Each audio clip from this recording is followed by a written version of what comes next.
I used to drink this every morning when I was in Portugal at my women's culinary retreat, and it is very simple, but something about it makes you feel like it's waking you up and it's getting your body ready for the day. It's more a mental thing and an emotional thing because it's comforting and cozy. I'm just drinking some ginger, like sliced ginger and sliced lemon with hot water, and it just infuses the hot water a little bit, and it's a nice thing to drink as I'm making my breakfast. I really wanted to film what I eat in a couple of days. I think I'm gonna film today and tomorrow. Going into fall, I'm excited to be just making big pots of like broth and stews and like all those very comforting, cozy, and nourishing meals. So first, I'm gonna make breakfast, which is what we've been having for breakfast every single morning for the last, I wanna say almost 2 weeks, both savory and sweet. I am a creature of habit, and I tend to just hyperfixate on one thing for breakfast and have it for like an entire week or 2 weeks and then move on to something else.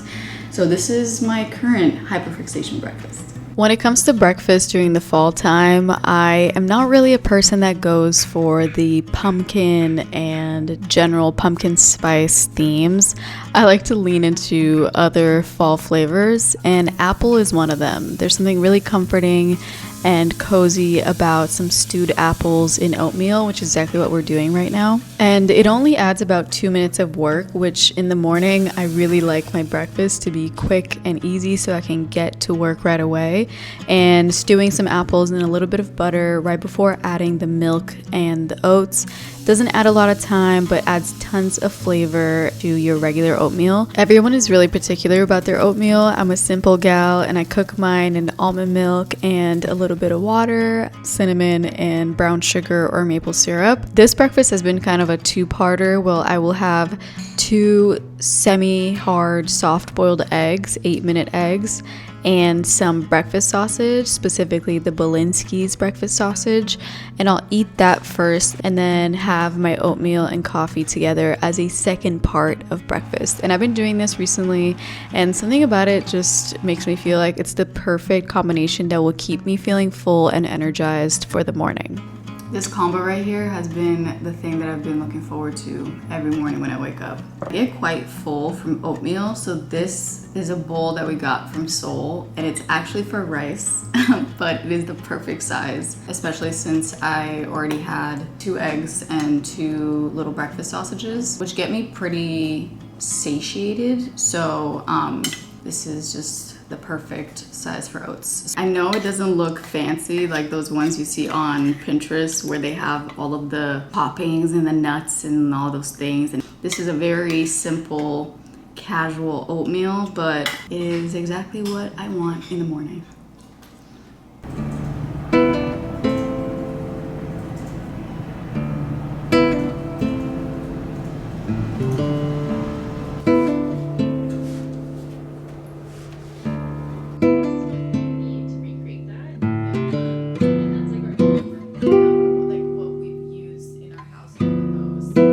Just making myself some tea. I am really leaning into some hot beverages these days, and it's making my workday kind of more fun that I'm making beverages as I go. Water with ginger and lemon in the morning, then I have my coffee after my breakfast or with the end of my breakfast, and then I have several cups of tea throughout the day. I'm loving some chai at the moment, naturally, and I like to add a little milk. But I've just been working. I also needed to get on a call, and I am trying my best to remember to do a lot of things for myself while I'm working that are good for me. One of them being drinking water. Like, where's my water bottle? Not next to me. Also, like getting up and stretching my legs every hour is a good one that I've been trying to do. I'm trying to wear these a lot more often because I can feel days when I'm not wearing them, and it's been one of those like hardcore editing days, and I'm starting to get a migraine. Like it's probably that combined with not drinking enough water. So I've been trying to just stay more consistent with those things, and also I've been trying to stay consistent with taking my vitamins, which I forgot to do this morning. These are Yoni's. These are mine. We're both taking the Ritual Essential for Women. I'm taking this one, and he's taking the Essential for Men 18 plus multivitamin. And I am so excited to be partnering with Ritual because this has been a revelation in our household. I have come to realize that for me, in order to stick to things, I need to make them very easy. Ritual's multivitamin makes it very easy because you just take 2 of these every single morning. Essential for Women 18 plus is a clinically backed, clean, and high quality multivitamin for women between the ages of 18 to 49 to help fill key nutrient gaps within our diet. Ritual is also made traceable, meaning that you can see where all of their ingredients come from and why they are in their products in the first place. And their multivitamin specifically is USP verified, which sets probably the highest bar for product transparency, and around less than 1% of multivitamins actually earn that mark, which really tells a lot about Ritual. One thing that Yoni was talking about when he first took Ritual is how easy they were to swallow because they're so tiny and light, and the mint essence is really nice. Their patented capsule technology combines oily and dry ingredients in one capsule, so I can take my folate and my vitamin D at once. And they're also delayed release capsules, making them super gentle on the stomach, so you can take them with or without food. I also really love this guy. Their magnesium plus mind and muscle recovery. I would say like after dinner, after you went to the gym, showered, like all the things, and you're winding down, this has been really nice to drink right before going to bed. If you guys also want to try Ritual, you can use my code to get 25% off of your first Ritual order, either at the link in the description or the QR code on screen. I'm actually gonna give Yoni his because he needs to take his as well because he forgot. Because if I don't remind him, he will not remember.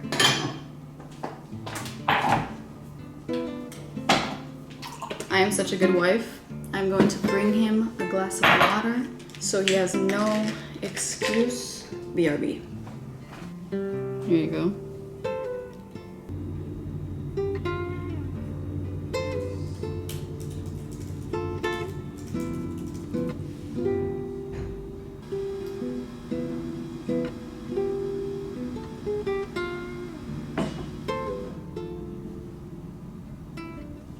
This is the perfect, quick, but super comforting and rewarding lunch that is great to have in your back pocket whenever you want something cozy and nourishing. It's actually an oldie but goodie recipe. If any of you recognize this recipe from way back, let me know down in the comments. But we're starting out by just thinly slicing a half of a white onion, and while we're doing a little prep, we're also thawing some raw Argentinian shrimp. I love getting mine from Trader Joe's. While that's thawing, you also are slicing some ginger. You do not need to peel it. It's really not necessary. And I like to cut mine in matchsticks. You will avoid them while eating, so you could also put them whole to easily pick them out. We start out by just sweating down our onions, not for very long, just until they turn a little translucent and start to soften. And in a separate smaller pot, I just got started on cooking some noodles. When your onion is looking nice and slightly golden, you're gonna go in with several cups of water. This all depends on how much broth you wanna make. I think I did about 5 to 6 cups. And we season with a little bit of salt, but not too much, because we're also gonna season with some fish sauce.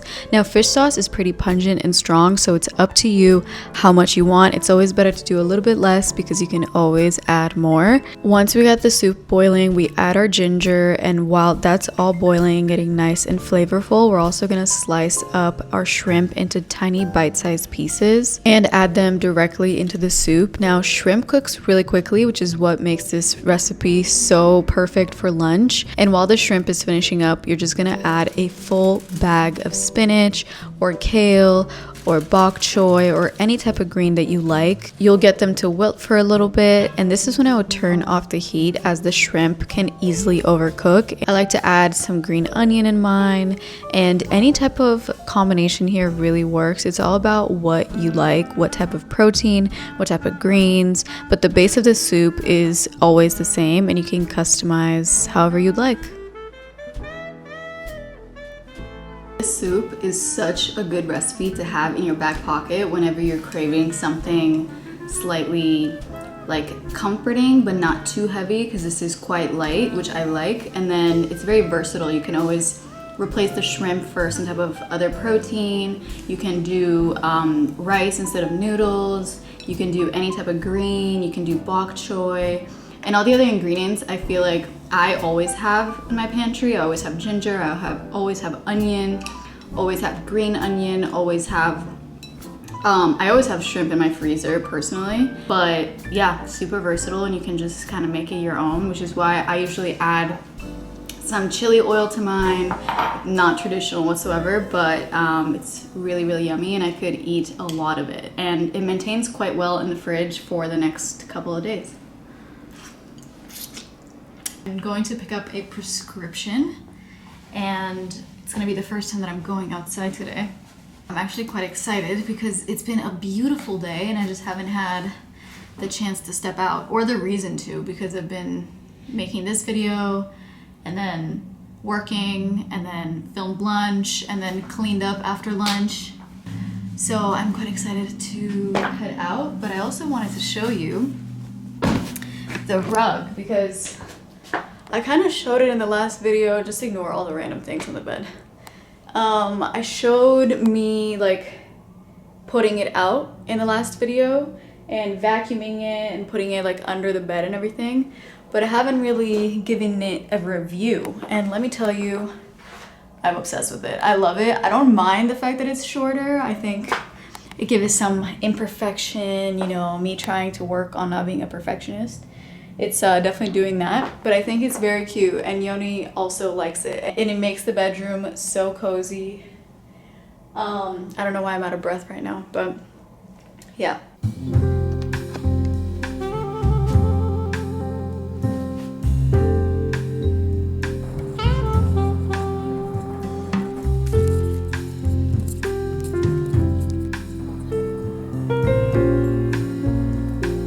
For dinner, we're starting out by just patting dry some chicken thighs. You want to get bone-in skin on chicken thighs, but we're actually going to remove the bone to make the chicken cook a lot easier and faster. And it's very easy by just trimming around the sides and removing the bone, which you can save to make a chicken stock later.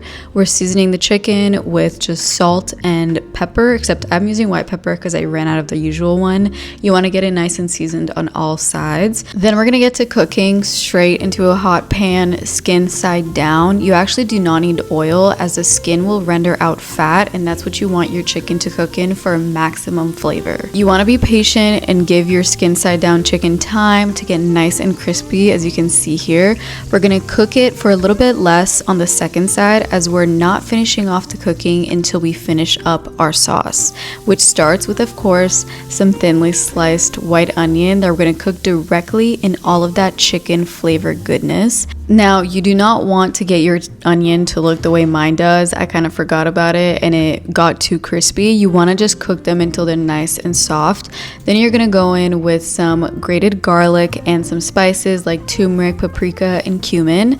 And you're going to add the star of the show, which is preserved lemons. This is a Moroccan style chicken dish, so preserved lemons really are the star of the show here, and they're such a unique ingredient to cook with. When everything is nice and aromatic is when you're going to deglaze the pan with a good amount of chicken broth and mix everything together. Add a cinnamon stick, return the chicken thighs nestled back into the sauce, and we're going to put the entire pan in the oven for everything to finish off cooking. Once the chicken is all done, you take it out of the oven, you throw in a bunch of green olives, some chopped up cilantro, and mix everything together, and you've got yourself the most delicious Moroccan lemon olive chicken.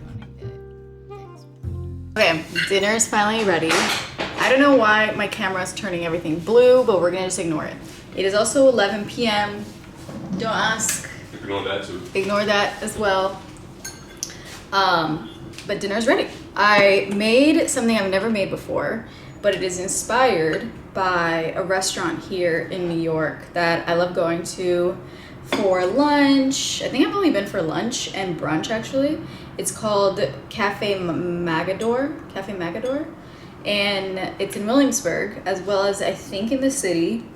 It's so good. It's Moroccan food. They have this preserved lemon olive chicken that is delicious, and it has a bunch of herbs in it, and I was looking for a recipe to kind of recreate that. So that's what this is. The chicken, look at this, glistening. Oh, the sauce is crazy. Okay, I had to turn the light on because we had to get serious for a second. There's no cute vibes. Unfortunately, the light is terrible and it looks like we're in a hospital, but you gotta see.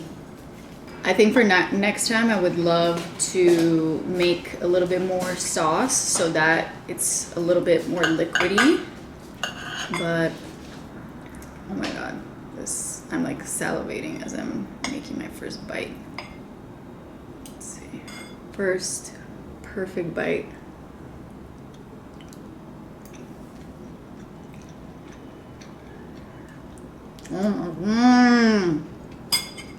Babe, you gotta get in this, babe. I don't think I've ever made anything Moroccan before.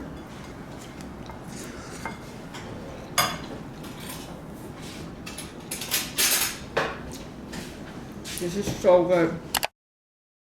No, this is gonna be boring, but I'm about to make hard-boiled eggs and sausage again for breakfast because I'm just not really, I feel like when you think about fall-inspired breakfast, it's always sweet things like pumpkin pancakes, pumpkin everything. I'm not the biggest, like I like pumpkin pie and I'll get like a pumpkin baked good, but I don't really want that as like my first thing for breakfast. So yeah, I'm really stumped when it comes to fall themed breakfasts that are also to my liking. Just gonna have the eggs and the sausage, and then we're gonna go on a walk. It's a beautiful, beautiful day, and yesterday we barely got outside. It would just be really nice to get to go outside and enjoy the beautiful day. And also tomorrow at 6 p.m. we have a flight for a work trip. So we're both leaving tomorrow, and we want to like get our bearings together. Like we want to,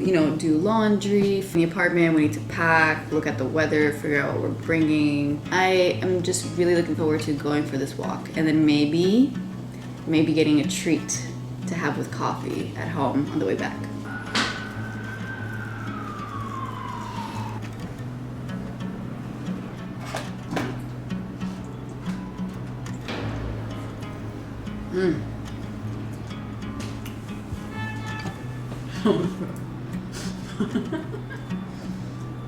Is that what you want to see? Can't forget. Babe, come get your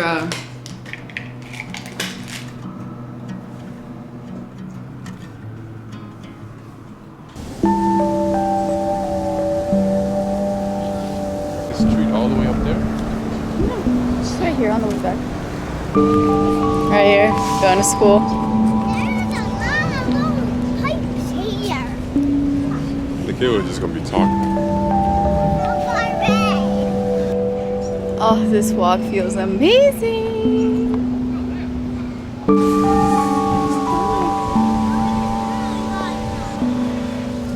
Wave.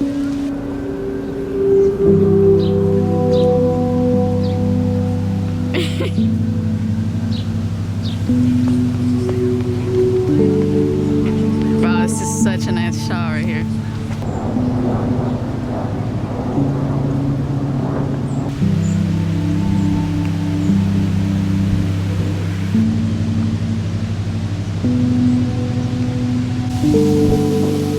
The wind is windy. Okay.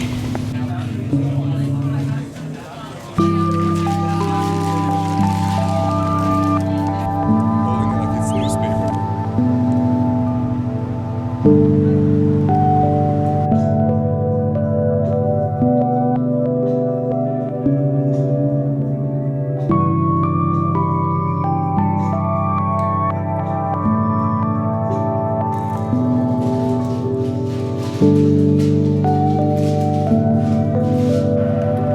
Just sitting at my new desk with my coffee and croissants.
Look how good it looks. It just looks like bad. It looks like just somebody lives here. This is the electrical panel behind it, as you guys know.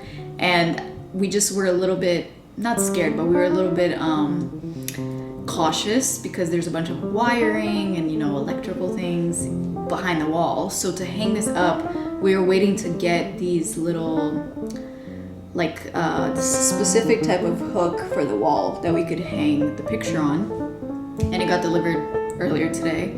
We were able to actually put it up and see how it looks, and I kind of like it. I'm glad that when you're looking, like when I'm filming this way, there's no glare, because certain angles, like when you go further away from the kitchen, there's a lot of glare. And I also randomly decided to reorganize the, while my video was exporting, redecorate the fridge because it kind of got out of hand. Like I added like too many things, random things just for the sake of adding them. So I added a bunch of these Polaroids here, my grandparents' photo, Yoni and I's photos. This is like Yoni's to-do list that he likes to write out. He is a manual to-do list person. I am all about having it on my notes app on my phone.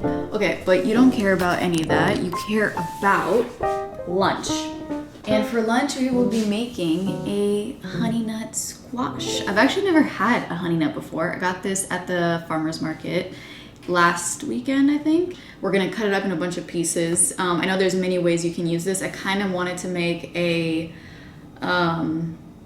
soup, but I do not have a blender to do that. So we are going to cut it into pieces, roast it, and we're going to make a Justine Snacks style baked salad. So I also have some kale in the fridge. If you don't know what a baked salad is, it's exactly how it sounds. You take all the ingredients, you put them on a baking tray, olive oil them up, salt, pepper, maybe some spices if you want, throw them on a tray, throw them in the oven, and roast them, and then throw them all together with some crunchy toppings, some protein of your choice, and you have yourself a baked salad. Justine Snacks on Instagram.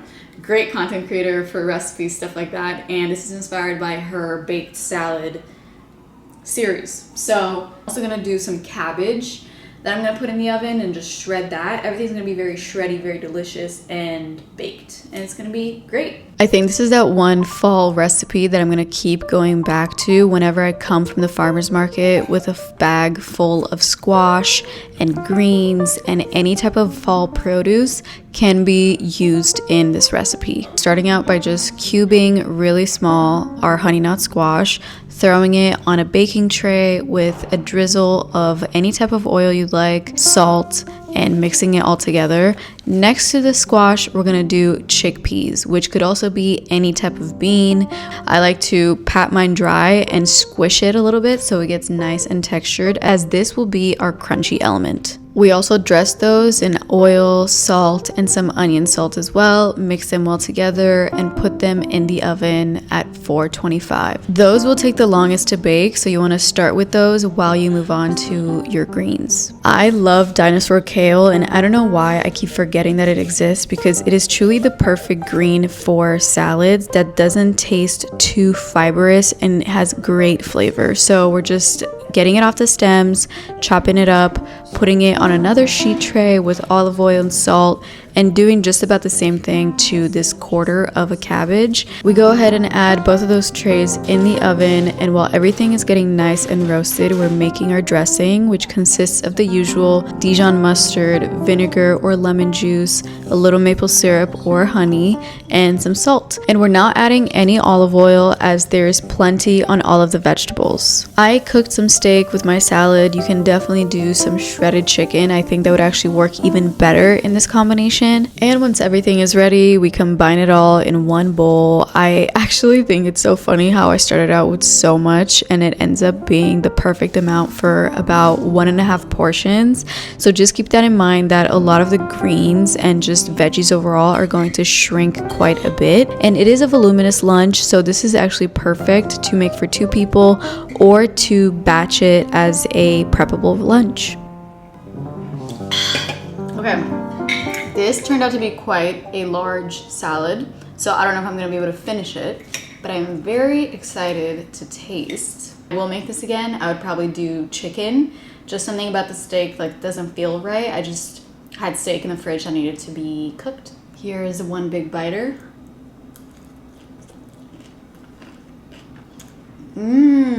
That's what I call a fall salad. The cabbage, the squash. This actually turned out better than I expected. Also maybe throwing in some sort of like herbs in here. I think some parsley would be good, which I actually do have, but I'm like too lazy to cut it, honestly. It'd be really interesting to see how like other greens work in here. Some Brussels sprouts would be delicious. Yeah, this is really, really good. I would definitely make this again and just like play around with the flavors and the combinations.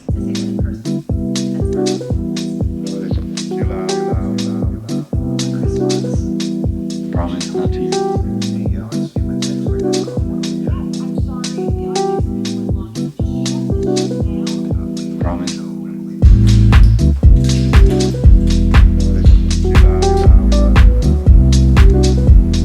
Promise not to use. Promise. Promise not to use.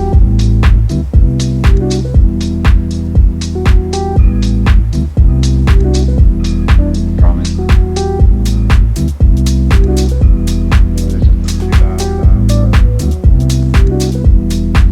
not to use.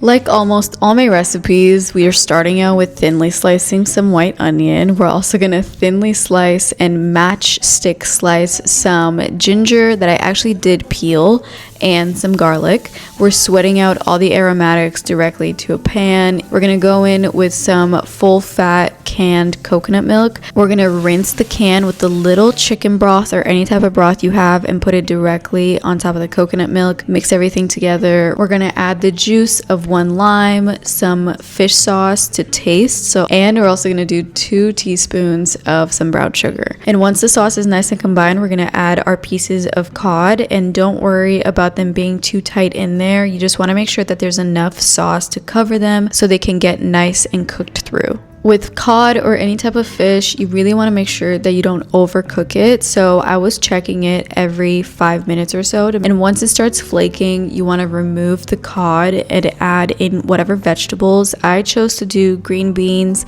If you're only going to do some type of leafy green, you do not need to remove the fish. You're just going to add it in and it's going to wilt quite quickly. But because I was doing the green beans, I needed some extra time for them to cook, which is why I had to remove the fish. And then you go in with some rice in a bowl, top it off with your sauce, with the fish, some green onions, and you're done. All right, I just made this coconut stew. Is it really good? Yeah. I haven't even tasted it yet. So I just made this ginger, garlic, onion, coconut, lime, fish stew with cod and rice, and it's very saucy, brothy. I added some green beans because we had them in the fridge and they were gonna go bad. And it's a very cozy, saucy, and light dinner.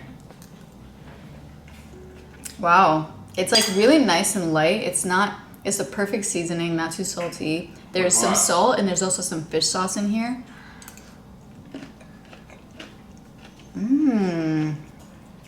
Yeah, really like this one.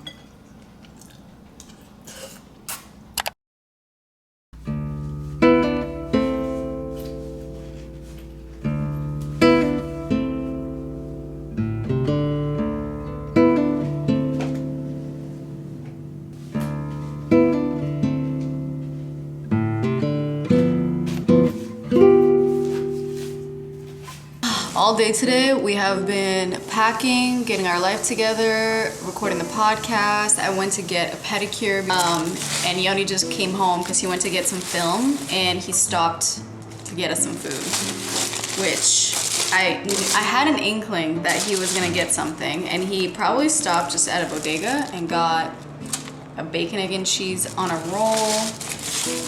Did you just get the same thing 3 times? This is like the most classic. Gotta have the hot sauce with it. And yeah, to be honest, I'm like not mad at it. I kind of like this one. I'm just gonna end this video here, but I appreciate you all for tuning in, and hopefully you will make some of these recipes. If you're in New York, get yourself a bacon, egg, and cheese from a local bodega.